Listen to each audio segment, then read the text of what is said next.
Kaya dapat akong magalak. Kapag heto, narito ka na sa piling ko. Muli. Praise the Lord. Amen.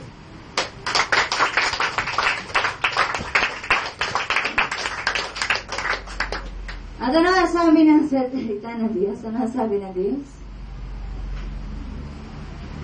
Ano ang tawag sa mga taong naliliwanagan? Ilaw. Ilaw. Liwanag. Liwanag. Matalino ka. Matalino ka. Mamuhay ka bilang isang matalino. Kaya yung mga taong hindi gumagawa, ayon sa kanyang narinig mula sa salita ng Diyos, ay ano ang tawag? Bobo! Purihin ang Diyos. Kaya kung ikaw ay graduate ng kolehiyo with matching awards, honors, and etc. na yan, kung ano-anong mga medals, hindi ka matatawag na matalino kung ang salita ng Diyos ay pinabaliwala mo. Abagat ang tunay na karunungan ay ang pagtanggap at pagsunod sa salita ng Diyos.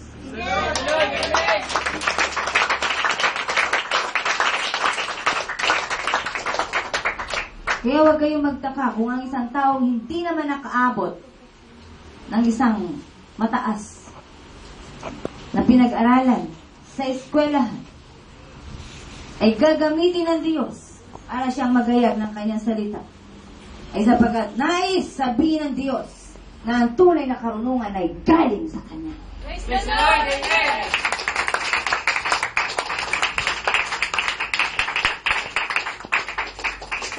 Kaya doon sa nais magmalaki na ikaw ay nakarating sa ganyang posisyon, sa ganyang kalagayan mo sa buhay na wala ka ng kailangan, marami kang pera sa bangko, maganda ang bahay mo,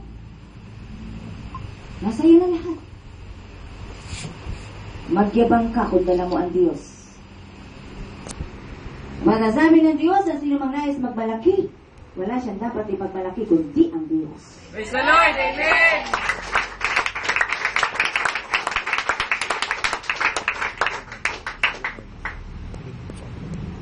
Kaya dun sa mga nasa mababang pwesto, sa mga nakatira sa mga lugar na hindi na pinapansin ng tao, doon sa hindi nakakaranas sa marangyang buhay, huwag ninyong tingnan ang inyong kalagayan sa abang kalagayan yan. Pagkat hindi yan ang basihan para kayo ay makapasok sa langit. Praise the Lord! Amen! Pagkat ang sabi ng Diyos, kung nasa ng iyong puso, naroon ang iyong kayamanan. Praise the Lord! Amen! Kung ang puso mo ay nasa pagkayaman,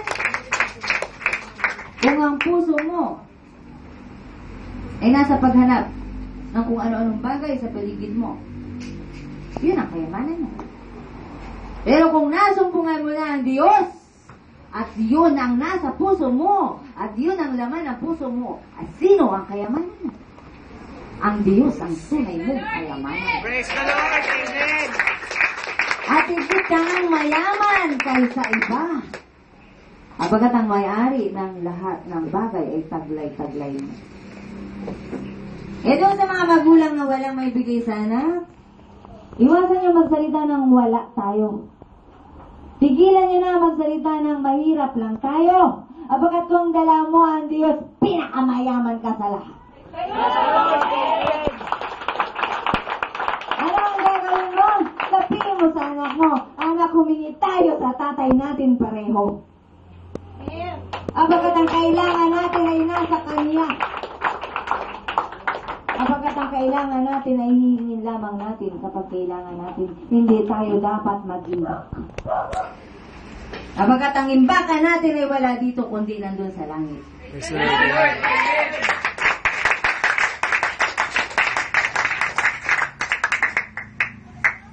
At ang katotohanan yan ay natatanggap lamang ng mga tunay na naliwanagan na. Ang mga tao nakatingin sa mundo ay hindi nila tatanggapin yan. Mga hangal ang tawag nila sa mga taong wala pero sinasabing meron. Kaya kayo mga magulang, kayo maging kalakasan ng mga anak nyo. Abad kung ano nakikita sa inyo, ganon sila lalaki at ganon sila mamumuhay.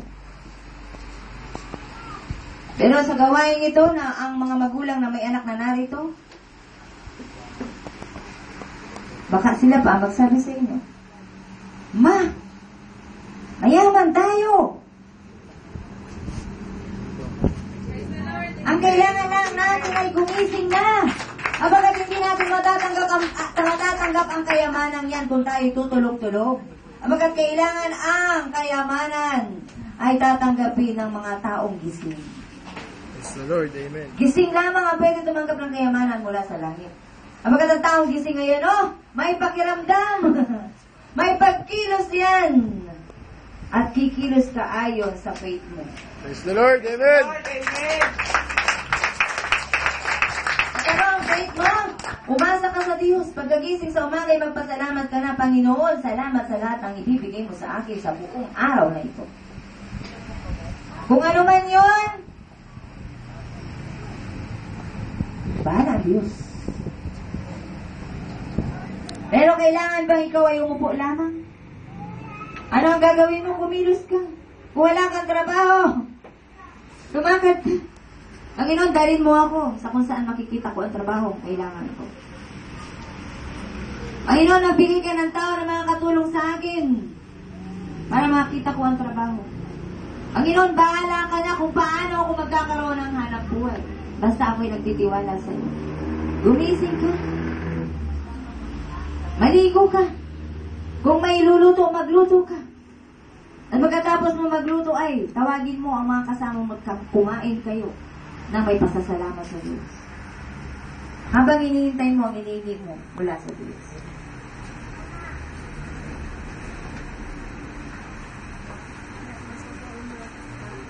Kaya nga sinabing buong puso. Panginoon, nasa na ang hinihingi ko? Noong isang buwan pa humingi ng trabaho, ngayon ay wala pa rin.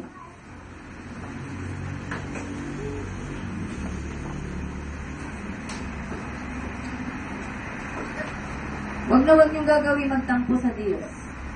Pagkat alam ng Diyos ang lahat ng kanyang ginagawa. Kaya ikaw tao, dapat alamin mo rin kung ano ang ginagawa mo. Yan ba ay ayon sa kalooban ng Diyos? Kung ayon sa kalooban ng Diyos ang ginagawa mo at nananatili ka sa paghihirap na yan, may dapat ka bang ikalungkot? Wala. Naghihirap ka man, subalit kasama mo ang Diyos.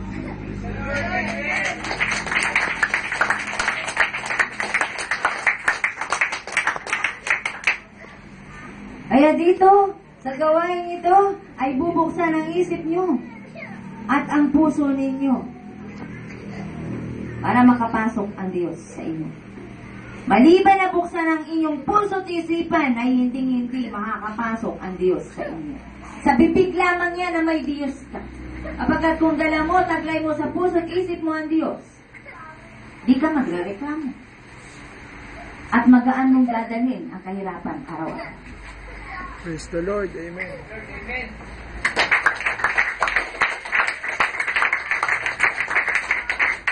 Ang taong taglay ang Diyos susunod sa sinasabi ng Diyos. Walang energy din sa akin. Mahihirapan sumunod ang tao sa sinasabi ng Diyos kung nasa labas ang Diyos at wala sa loob. Mahina din. Wala sila. Ano ang ibig sabihin? Mahina nila mag-iimig. Papasukin mo ang Diyos sa iyong puso at isip at ialay mo na ang buhay mo sa Diyos. Praise the Lord. Amen. Kapag ialay mo ang buhay mo sa Diyos, hahayaan mo ang Diyos ang magpatakbo sa buhay na yan. Hindi yung gusto mo ang masusunod mo. Dudulog ka sa Diyos kung ano ang kalooban ng Diyos. Kung ang nais mo o ang plano mo ba ay kalooban ng Diyos, ibibigay sa iyo yan ng Diyos. Subalit kung hindi ayon yan sa plano ng Diyos, hindi yan mangyayari sa iyo. Yan ay kung ikaw ay nag-surrender na. Pero kung hindi ka pa nag-surrender ng buhay mo, Ang mga nangyayari sa iyo ay dahil yan ay sa kagagawan mo. Iba ang nag-surrender na at iba ang wala pa sa Diyos. Kaya doon sa mga nag-surrender na, ano man ang mangyari sa iyo, smile ka lang. Bakit ang Diyos ang may plano para sa iyo. Praise the Lord, amen!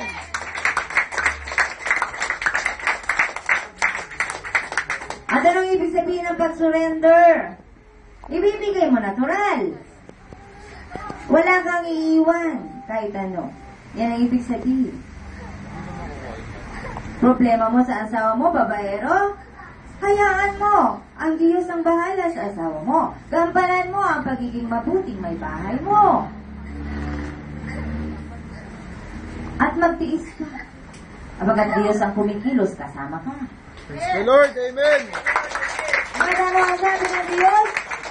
Roma 8:28. Alam natin sa lahat ng bagay, ang Diyos ay gumagawa kasama ang mga nagmamahal sa Kanya. Ang mga tinawag ayon sa Kanyang panukala sa kanilang ikabubuti.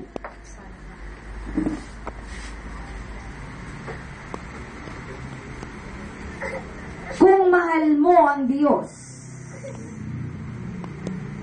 ay gagawa ang Diyos kasama ka. Kaya para makasigurado ka, nakasama ka sa lahat ng ginagawa ng Diyos, mahalin mo ang Diyos.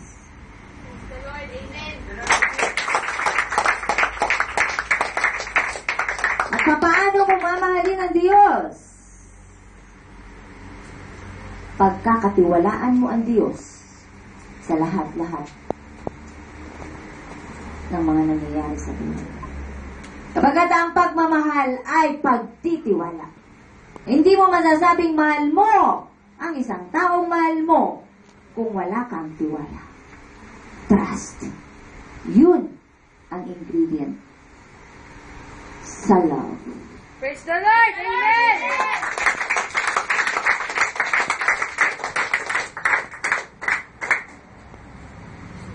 Huwag kang magsasabing mahal mo kung wala kang tiwala. At ang mga taong problemado araw-araw ay walang tiwala sa Diyos. Amagat kung may tiwala ka sa Diyos, ay sasabihin mo, Panginoon, bahala ka na sa problema ko. Ngingiti ako. Praise the Lord, amen!